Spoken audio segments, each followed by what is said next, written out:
Oh, grabe nga lumpat, guys. So, whole shot by Kyle Sambuang, followed by Atong. So, this is the undergo four-ball category. So, natakaran guys sa Polonaling 2P South Cotabato. So, leading the race guys, Kyle Sambuang, followed by Alhacer Ibrahim or Atong of Batomelong. Then, followed by Kenneth Sabayton guys, Pulomolok. Then, that's Mangisulan of 2P.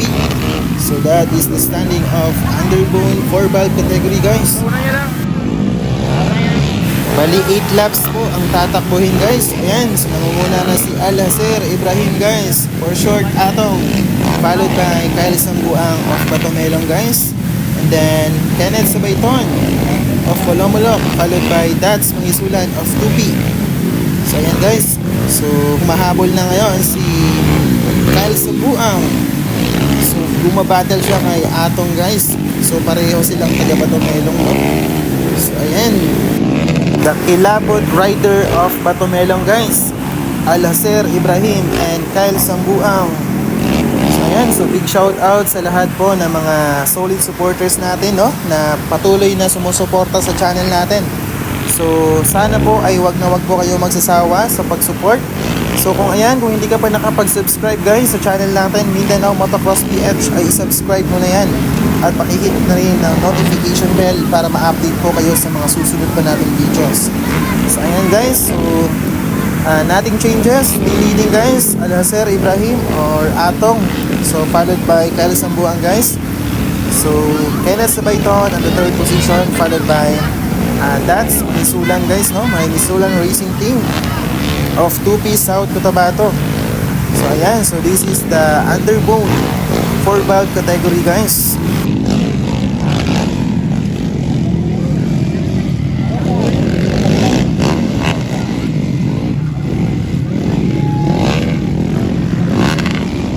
Again, so this is the final heat of underbone 4-ball category guys. Here at Polonaling 2P South Cotabato. So leading the race, Alhacer Ibrahim or Atong guys, followed by Kyle Sambuang of Batomelong, General Santos City.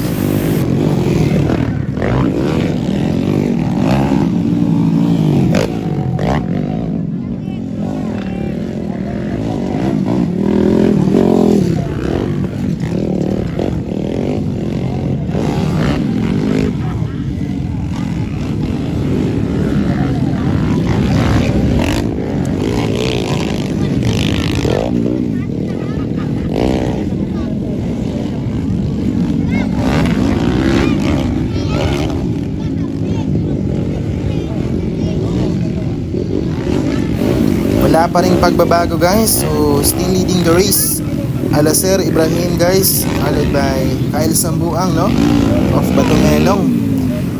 So nasa third position pa rin si Kenneth Sabayton guys. Then nasa fourth place naman si Dats Mangisulan of 2B South Cotabato guys.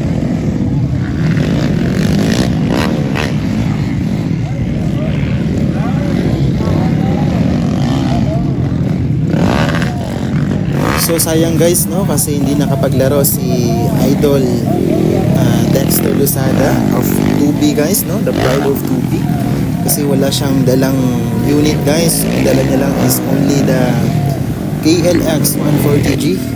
So hindi siya nakasali sa underbone 4-ball category guys.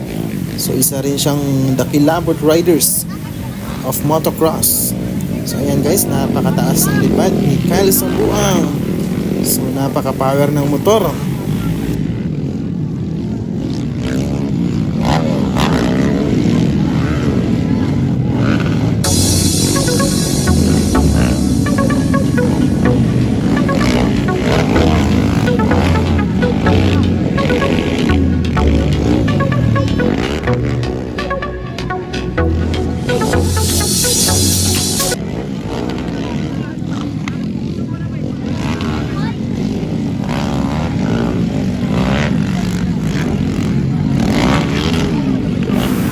Ayan guys, no? So napakadaming tao.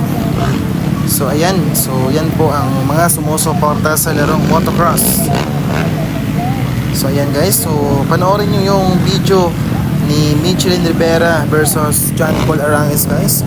So napakaganda ding laban, no? So makikita mo doon guys, from 1 lap gap hinabol ni Michelin Rivera si John Paul Arangues. So search nyo lang guys, Mindanao Motocross PH.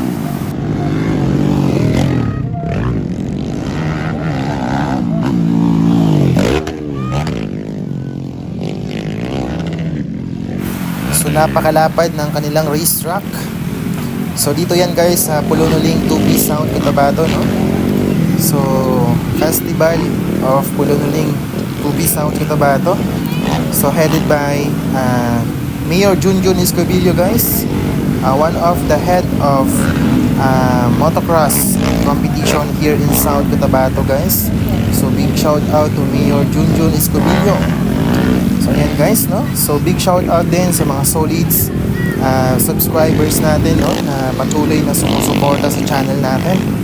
So ayan guys, so sana po ay wag na wag po kayong magsasawa sa pag-support sa channel natin guys. So ayan, still leading pa rin guys, no? So Alaser Ibrahim or Atong of Batomelong guys. And then followed by Kyle Sambuang, the cousin of Atong. Then third is Kaynet Sabayton of Bulamulok guys. So nasa 4th position pa rin si Dats Mangisulan of Mangisulan Racing Team of 2P Sound Cotabato.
Alright, so champion natin guys, Alaser Ibrahim or Atong, no? So from Batomelong, then followed by Kyle Sambuang guys on the 2nd position. Then followed by Kenneth Sabayton of Bulomolok